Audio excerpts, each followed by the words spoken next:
Hello friends, स्वागत है आप सभी का नमन क्लासेस के इस ऑनलाइन प्लेटफॉर्म पर।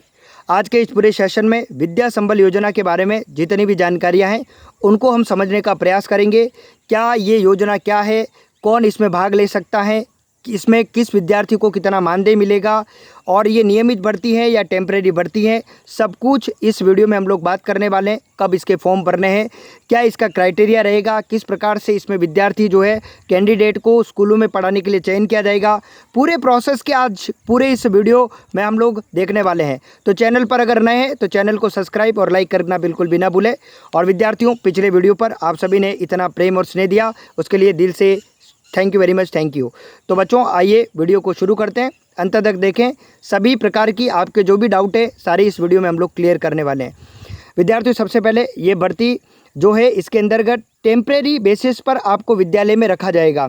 इसके लिए प्रति घंटे आपको कुछ मानदेय दिया जाएगा, जिसमें L1 और L2 कक्षा 1 से 8 तक के जो भी कैंडिडेट इसमें पार्टिसिपेट करते हैं और जो स्कूल में पढ़ाएंगे उन्हें प्रति घंटे 300 रुपये यहाँ पर मानदेय दिया जाएगा। जबकि 9वीं और 10वीं सेकंड ग्रेड का कोई टीचर यहाँ पर लगता है उसको 350, जबकि 11वीं और 12वीं में पढ़ाने वाले जो रहेंगे उन्हें बच्चों उस कैंडिडेट को यहाँ पर 400 रुपये मानदेय दिया जाएगा। तो L1 L2 300 और उसके बाद सीनियर टीचर सेकंड ग्रेड 350 और जो फर्स्ट ग्रेड है उन्हें 400 रुपये यहाँ पर दिया जाएगा। पर सरकार ने ये भी कहा है कि अधिकतम जो वेतन है प्रति माह जो दिया जाएगा, तो विद्यार्थियों वो ज़्यादा से ज़्यादा जो 1 से 8 तक पढ़ाने वाले जो L1 और L2 के टीचर रहेंगे उनको ज़्यादा से ज़्यादा 21,000 रुपये, अधिकतम 21,000, सेकंड ग्रेड को अधिकतम 25, जबकि बच्चों फर्स्ट ग्रेड का जो टीचर रहेगा उसको अधिकतम 30,000 रुपये आपको पे किए जाएंगे। विद्यार्थियों, इसमें बहुत सारे कैंडिडेट या पार्टिसिपेट करेंगे विद्यार्थियों, क्योंकि बेरोजगारी के दौर में सभी अपना अपना जो जहाँ से भी रोज़गार मिल जाए वहाँ से रोज़गार को प्राप्त करने की पूरी कोशिश करते हैं।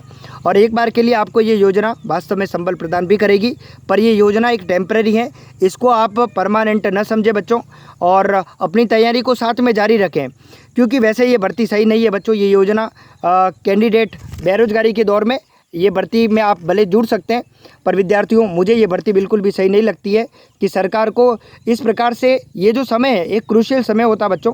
2027 में आपकी एक नियमित भर्ती आएगी, आप स्कूल में लग जाएंगे, 2-3 घंटे आप पढ़ाने के लिए जाएंगे, आप आपकी जो पढ़ाई है उससे कहीं ना कहीं आप क्या करेंगे, समय नहीं दे पाएंगे। लेकिन बेरोजगारी का दौर है, अगर आपको ऐसा लगता है कि मुझे कुछ इनकम मिल जाए यहाँ से, तो आप ज़रूर इसको ज्वाइन करें बच्चों। इस वैकेंसी, ये जो योजना है उसमें आप ज़रूर जुड़िएगा। आपको पर घंटे जो भी पैसे मिलते हैं उससे आपको एक आर्थिक संबल मिलेगा। पर घंटे के बेसिस पर है, अधिकतम मैंने आपको बता दिया। पर घंटे के, माना कि आपने 2 घंटे क्लास ली और आप L1 और L2 के कैंडिडेट है तो आपको 600 रुपये मिलेगा। एक क्लास ली तो आपको 300 रुपये मिलेंगे। लेकिन बच्चों, बेरोजगारी के दौर में आपको, अगर आप चाहते हैं, ये आपके निजी विचार है, अगर आप चाहते हैं तो आप इस योजना से जुड़ सकते हैं, तो कुछ पैसा आपको मिल जाएगा। ये गेस्ट फैकल्टी के रूप में, परमानेंट नहीं है बच्चों। जब आपकी चयन प्रक्रिया शुरू हो गई है भी, तो इसमें जो चयन प्रक्रिया रहेगी उसमें आपको विद्यार्थियों एक शपथ पत्र भरवाया जाएगा। आप गेस्ट फैकल्टी के तौर पर है, आप नियमित की मांग नहीं कर सकते, कोर्ट में नहीं जा सकते। उसके बाद जैसे ही जो परमानेंट वैकेंसी आ जाएगी, कैंडिडेट चुन करके आ जाएंगे परमानेंट, आपका पद स्वतः ही क्या हो जाएगा, निरस्त हो जाएगा। क्लियर है? तो आप इसे परमानेंट न समझे, ये एक टेम्परेरी भर्ती है। अगर आप इसमें पार्टिसिपेट करना चाहते हैं तो आप इसमें पार्टिसिपेट कर सकते हैं। तो विद्यार्थियों, इसके अंदर मेरिट का बेसिस रहेगा। इसके अंदर क्या किया जाएगा बच्चों, जैसे L1 के अंदर, L1 में जैसे 10th के 30% जो परसेंट बने ना 10th में, उसका 30%, 12th के परसेंट का 40, और जो STC आपने की है उसका 30%, इस बेसिस पर मेरिट बनाई जाएगी।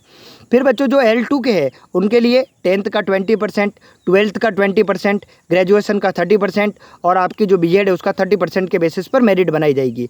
फिर अगर आप सेकंड ग्रेड से हैं तो 10वीं का 10%, जो 10वीं के परसेंट का 10%, फिर 12th का 10%, ग्रेजुएशन का 50% और जो BEd धारी हैं उनके लिए 30%, इस प्रकार का क्राइटेरिया रहेगा। जबकि अगर आप 11 12 फर्स्ट ग्रेड के लिए अप्लाई करना चाह रहे हैं तो उसमें 10th और 12th को क्राइटेरिया नहीं दिया गया है। स्नातक जो आपने ग्रेजुएशन है उसका 20%, ग्रेजुएशन के परसेंट का 20%। फिर बच्चों, आपने PG जो कर रखा है विद्यार्थियों, जो पोस्ट ग्रेजुएशन जो कर रखा है उसका 50% और BEd का विद्यार्थी यहाँ पर 30% यहाँ पर इसको जोड़ा गया है। तो इस प्रकार से आपका पूरा सबको मिलाकर एक मेरिट बनाई जाएगी। मान लीजिए किसी स्कूल के लिए 10 कैंडिडेट ने अप्लाई किया, तो उसमें से जो 3 टॉपर जो रहेंगे उसका चयन किया जाएगा। उसमें से भी अब पद कितने रिक्त है उसके बेसिस पर, जैसे मान लीजिए एक पद है तो पहले को प्रायोरिटी दी जाएगी, पहला मान लीजिए ज्वाइन नहीं करना चाह रहा है तो दूसरे को प्रायोरिटी दी जाएगी। इसलिए सरकार 3 कैंडिडेटों को यहाँ पर चयनित करेगी। तो सरकार इसमें हर डिस्ट्रिक्ट वाइज जो रिक्त पद है उसके अनुसार सर्कुलर अभी रिलीज़ कर दिए गए। तो विद्यार्थियों ये प्रक्रिया मैं आपको शाला दर्पण पोर्टल पर अगर आप जाएंगे तो किस जिले में किस स्कूल में कितने रिक्त पद है सब कुछ जानकारी शाला दर्पण पोर्टल से आपको मिल जाएगी। उस विद्यालय में कितनी पोस्ट है उसके बेसिस पर आपके आसपास के जो स्कूल हैं उसमें आप आवेदन कर सकते हैं। एक बार के लिए आपके लिए ये योजना सही है तो आप इसमें अप्लाई कर सकते हैं। नहीं करना और अप्लाई यहाँ ज्वाइन करना नहीं करना ये सब आपके निजी विचार हैं, पर एक बार के लिए अगर आप बेरोजगार हैं और कुछ पैसों की आपको ज़रूरत है कि भाई खर्चा भी निकलता जाए और पढ़ाई भी चलती जाए तो योजना आपके लिए ठीक रहेगी, आप इसमें ज्वाइन कर सकते हैं। लेकिन ये परमानेंट जॉब नहीं है बच्चों। जैसे ही परमानेंट कैंडिडेट जैसे ही स्कूल के अंदर आएगा और आपके पद को जैसे L1 का कोई कैंडिडेट आ जाता है तो L1 के टीचर का पद स्वतः निरस्त मान लिया जाएगा। आप ये नहीं कह सकते कि मैं तो यहाँ पढ़ाऊँगा, मैं कोर्ट चला जाऊँगा, ऐसा कुछ नहीं होगा। आपको शपथ पत्र भरवाया जाएगा। तो क्लियर है। तो 76,791 के लगभग रिक्त पद है। तो इस पर सरकार के द्वारा एक बार गेस्ट फैकल्टी के रूप में बहुत सारे कैंडिडेटों को यहाँ पर शामिल किया जा रहा है, जो गेस्ट फैकल्टी के रूप में प्रति घंटे मानदेय के बेसिस पर यहाँ पर पढ़ाने वाले हैं। तो बच्चों ये योजना वैसे देखा जाए तो एक बार ठीक है, लेकिन कहीं ना कहीं नियमित भर्ती आना बहुत ज़रूरी है। रोज़गार नियमित होना बहुत ज़रूरी है। अगर नियमित रोज़गार नहीं होगा तो विद्यार्थियों के लिए बहुत दिक्कत खड़ी हो जाएगी। सरकार से हम यही मांग करते हैं कि आप नियमित भर्ती लाएं। विद्यार्थियों के लिए नियमित भर्तियां बहुत ज़रूरी होती हैं। और आइयो बच्चों, मुझे ऐसा लगता है कि 2027 में जैसे आपकी जो लेवल 1 और लेवल 2 है इसमें जैसे DPC की प्रक्रिया पूरी हो जाती है एक अच्छी भर्ती आएगी। उसके बाद जो सेकंड ग्रेड और फर्स्ट ग्रेड की भी बहुत अच्छी भर्ती आपके सामने देखने को मिलेगी। आपने कुछ ही समय पहले शिक्षा मंत्री जो मदन दिलावर जी है उन्होंने ये बात कही थी कि हम बहुत जल्द 50,000 के आसपास शिक्षकों की रिक्त पदों पर भर्तियां करने वाले। तो उसमें second grade, first grade, third grade सारे पद उसमें शामिल है। तो बहुत जल्दी एक बड़ी भर्ती आपके सामने आएगी। पहले जैसे L1 और L2 के लिए रीट होगा, फिर मेंस होगा। तो विद्यार्थियों एक बहुत बड़ी भर्ती यहाँ पर आपको देखने को मिल सकती है। तो आप उसकी तैयारी करते रहे। अगर आप इसको ज्वाइन करते हैं तो इसको आप टेम्परेरी समझे, ये ना समझे कि आप स्कूल ज्वाइन कर दिया इसका मतलब आप परमानेंट हो गए, ऐसा नहीं है विद्यार्थियों, है ना। तो आप आराम से जॉब अगर 1-2 घंटे जो भी मिलते हैं स्कूल के अंदर आप उसे वो आप क्लासेस लीजिए। उसके अलावा आप तैयारी करते रहिए। परमानेंट जॉब ही सॉल्यूशन है बच्चों। ये तो गेस्ट फैकल्टी है कुछ समय के लिए। तो इसमें आप जुड़ना चाहे तो जुड़िए, नहीं जुड़ना चाहे तो आप पर डिपेंड करेगा, क्योंकि 2027 में बड़ी भर्ती आने वाली है। अपने समय को ज़्यादा से ज़्यादा वेस्ट ना करें बच्चों।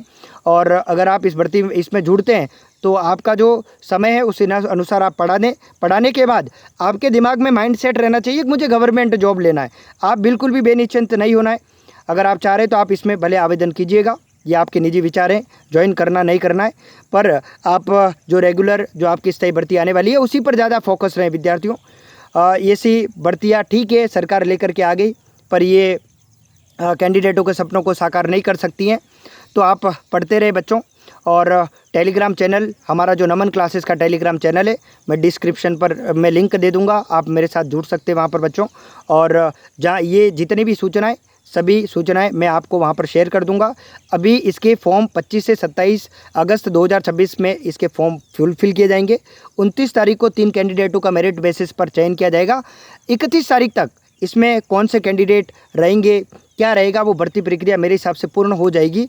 और आपको हो सकता है कि सितंबर में आपको ज्वाइनिंग स्कूल के अंदर एक बार पढ़ाने के लिए टेम्परेरी बेसिस पर दे दी जाएगी। तो विद्यार्थियों ये है विद्या संबल योजना, जिसके बारे में बहुत सारे कैंडिडेट हमें बार बार पूछ रहे थे कि एक बार सर बताइए क्या भर्ती है, क्या इसमें टेम्परेरी है या फिर परमानेंट है। तो सारी बातों को लेकर के हमने फुलफिल कर दिया है, सारी चीज़ें बता दी। अगर आपका कोई डाउट है तो आप हमें ज़रूर बताएं। विद्यार्थियों ये टेम्परेरी भर्ती है। आप कमेंट बॉक्स में अपनी राय भी रख सकते हैं कि ये भर्ती किस प्रकार की है, सरकार को यानी कि नई पोस्ट क्रिएट करनी चाहिए या नहीं करनी चाहिए, या इसी से काम चल जाएगा। आपके जो भी विचार हैं विद्यार्थियों, मैंने तो आपको बता दिया ये टेम्परेरी है, ये आपके कुछ समय के लिए आपको एक सहारा दे सकती है। पर ये आपका फ्यूचर नहीं है। फ्यूचर तो परमानेंट जॉब ही होता है, तो इसको आप एक सहारा मान सकते हैं। बाकी मैं सरकार से फिर अनुरोध करूँगा, परमानेंट भर्तियाँ लाई जाए और बच्चे जो इतनी मेहनत करते हैं, बच्चों 5-5 साल, 4-4 साल 6-6, 7-7 साल तक युवा मेहनत करता है और फिर इस प्रकार की जब भर्तियों के साथ में जुड़ता है तो कहीं ना कहीं ये सही नहीं है। परमानेंट जॉब आनी चाहिए। विद्यार्थी बहुत अच्छे पढ़ने वाले हैं, बहुत एक्सीलेंट, हमारे यहाँ पर बहुत एक्सीलेंट से एक्सीलेंट बच्चे पढ़ने वाले हैं, तो सरकार को एक एक्सीलेंट बहुत अच्छे टीचर मिलेंगे सही रूप से, जो आने वाले समय में अपनी बेहतरीन सेवाएं दे पाएंगे। तो आप भी कमेंट बॉक्स में इससे जुड़ी हुई जो भी बातें आप हमें ज़रूर बताइएगा बच्चों, कमेंट बॉक्स में अपनी राय रख सकते हैं। फिर मिलते हैं एक नई वीडियो में। आइए बच्चों, आपको ये वीडियो पूरा अच्छा लगेगा और आप वीडियो को पूरा देखिए। चैनल को सब्सक्राइब और लाइक करना बिल्कुल भी ना भूलें। Thank you very much, thank you. फिर मिलते हैं एक नई वीडियो में। Thank you very much, thank you.